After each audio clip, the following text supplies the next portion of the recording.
नमस्कार दोस्तों बिहार में उपचुनाव हुआ विधानसभा का।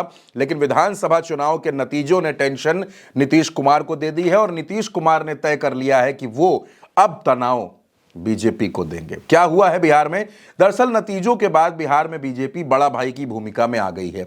बिहार में बीजेपी के विधायकों की संख्या अब हो गई है 80, जेडीयू के विधायकों की संख्या हो गई है 45, आरजेडी के कुल विधायक हो गए हैं 77, जीतन राम मांझी के 4, कांग्रेस के 19 और बाकी 11 विधायक माले के, भाकपा के 2, माकपा के 2। इन नतीजों के बाद क्या हुआ दोस्तों? इन नतीजों के बाद बीजेपी मजबूत हुई और मजबूत जैसे ही हुई तो बीजेपी ने अलग अलग मीटिंगें शुरू कर दी। गिरिराज सिंह ने बीजेपी नेताओं की मीटिंग बुला ली और अब मंथन इस बात पर हो रहा है कि बिहार का विधानसभा चुनाव किस नई रणनीति के तहत लड़ा जाएगा। लेकिन तनाव नीतीश कुमार दे रहे हैं। नीतीश कुमार ने अब अपनी जो राजनीतिक पारी है, जो उनकी पूरी सियासत है, उसमें अपने उत्तराधिकारी को बनाने की प्रक्रिया शुरू कर दी है। और ये उत्तराधिकारी कोई और नहीं बल्कि नीतीश कुमार के बेटे निशांत कुमार हो सकते हैं। 49 साल के निशांत कुमार अब तक सियासत से दूर रहे। वो भी पेशे से नीतीश कुमार की तरह इंजीनियर हैं, लेकिन उनका बहुत ज्यादा मन सियासी गलियारों में लगता नहीं है। लेकिन अब नीतीश कुमार अपने बेटे को अपने साथ लेकर निकलना शुरू कर चुके हैं।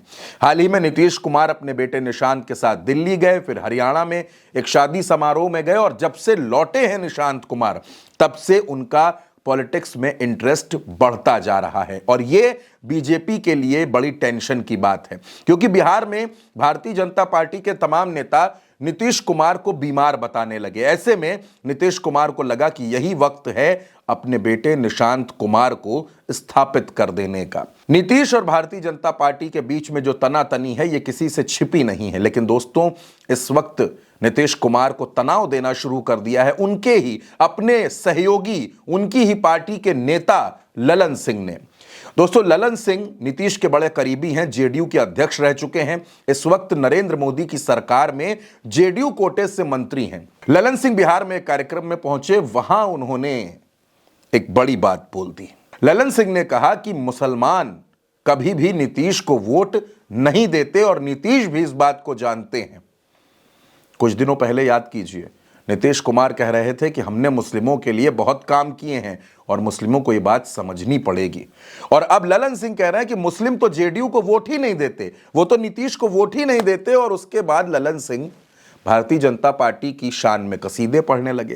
क्या कुछ कहा ललन सिंह ने, सबसे पहले आप वो सुनिए। हालांकि अल्पसंख्यक समुदाय के लोग वोट नहीं देते हैं, नीतीश कुमार वोट नहीं देते हैं। ये सब गलत फहमी में मत रहिएगा, मुगालते में हम लोग नहीं है कि आप देते हैं, पहले नहीं देते थे। अल्पसंख्यक समुदाय के लोग वोट नहीं देते हैं। अब दोस्तों, ललन सिंह का यह बयान नीतीश कुमार के लिए किसी मुश्किल से, किसी मुसीबत से कम नहीं है, क्योंकि बिहार में मुस्लिम जेडीयू को वोट देते हैं, इस बात से इनकार नहीं किया जा सकता। और अगर मुस्लिमों का वोट नीतीश को नहीं मिला तो 2025 के चुनाव में नीतीश की स्थिति और खराब हो सकती है। हाल ही में आपको याद होगा, जमीयत उलेमा हिंद के कुछ लोगों ने चिट्ठी लिखकर नीतीश कुमार से कहा था कि अगर आप वक्फ बिल का विरोध नहीं करेंगे तो हमें भी सोचना पड़ेगा, क्योंकि आप और नायडू यानी चंद्रबाबू नायडू हमारे ही वोटों की वजह से कुर्सियों पर बैठे हैं, और अगर आप हमारा साथ नहीं देंगे तो हमको सोचना पड़ेगा। नीतीश कुमार जानते हैं कि उनके लिए ये वोट कितने जरूरी हैं। लेकिन ललन सिंह, ऐसा लगता है जैसे नीतीश कुमार की सियासत को जड़ से खत्म करना चाहते हैं। इस बयान की कोई जरूरत नहीं थी, लेकिन ललन सिंह ने फिर भी यह बयान दे दिया। और इस बयान की टाइमिंग देखिए दोस्तों, जिस वक्त वक्फ बिल का जबरदस्त विरोध हो रहा है उस वक्त ललन सिंह ऐसे बयान दे रहे हैं। पिछली बार भी वक्फ बिल नीतीश कुमार की नाराजगी की वजह से ही रुका था, लेकिन अब ललन सिंह ने खुलकर बोलना शुरू कर दिया है कि मुस्लिम जेडीयू को वोट नहीं देते। अब ऐसे में नीतीश कुमार क्या करेंगे? क्या वो ललन सिंह से दूरी बनाएंगे? और फिर उनका जो दूसरा प्लान है अपने बेटे निशांत कुमार को राजनीति में लॉन्च करने का, उस प्लान का क्या होगा? क्योंकि बिहार में बीजेपी नीतीश से लगभग दोगुने पर पहुंच गई है। ऐसे में वो नीतीश को मुख्यमंत्री बनाएगी, इस पर भी अब डाउट होने लगा है। फिलहाल दोस्तों, इस खबर में इतना ही, लेकिन इस खबर के बारे में अपनी राय जरूर दीजिएगा और उल्टा चश्मा यूसी को सब्सक्राइब करना बिल्कुल मत भूलिएगा।